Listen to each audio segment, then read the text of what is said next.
Now let's start with the obvious here. The so-called white robe the gunman was wearing, it was reported by ABC Philadelphia to be, quote, Muslim garb. The gunman visited Saudi Arabia and Egypt a couple years ago for several weeks and then several months, respectively. He claimed to follow Allah and pledge allegiance to the Islamic State. Clearly this was motivated by radical Islam, right?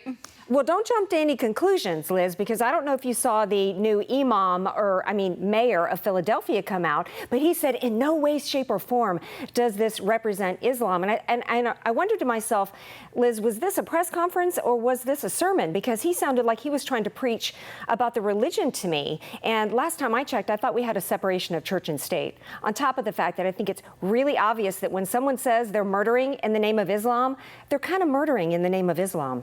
Right. Why wouldn't he admit? I'm glad you brought that up. He's a Democratic mayor. His name is Jim Kenney. And why do you think that he wouldn't admit that this was motivated by radical Islamic terrorism? Well, I think there's a few reasons for that. I think he's kind of mimicking the entire Democrat Party and the Obama administration. And unfortunately, this has become all too commonplace in our country. It's becoming too commonplace to have terrorists in the name of Islam attacking and attempting to and murdering Americans. And it's becoming far too commonplace to have any government official, whether they be Congress people, state, local, or federal officials like Obama, who immediately on the heels of a terrorist attack, first thing they do is come out to defend Islam and then take it one step further, as we saw after Benghazi and San Bernardino, come out and threaten those. And as Obama said after Benghazi, the future does not belong to those who would slander the prophet.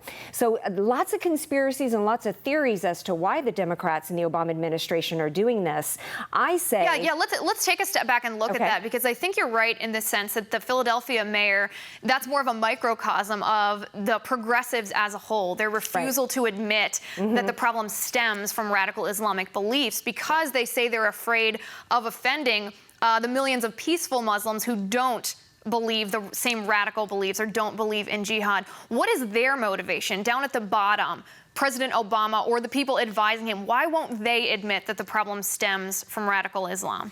Well, I think in the case of Maxine Waters, who here in Orange County in Southern California, she went to a mosque. Pandering for votes was her motivation. And she said to them, anyone who is against Sharia is a bigot. So first and foremost, I think those elected officials just want to get votes.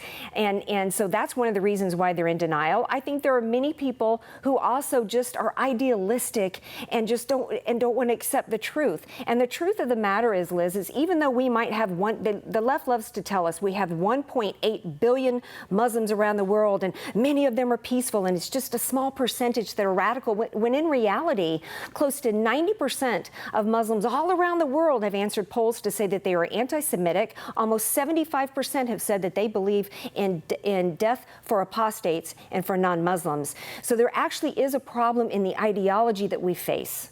Right, but I do get the idea that even if people have personal beliefs that I disagree with, that's not going to lead them all to violence. The majority of Muslims aren't going to act on their beliefs, even if I disagree with them. They're not going to commit these radical, violent acts. So I get it. I get why we don't want to label all Muslims as being radical. But the fact is, when a Muslim American like Edward Archer makes trips to Egypt, to Saudi Arabia, when he comes back and he's reported to be acting differently, and that's from a woman who knows him, how does something like this slip through the cracks?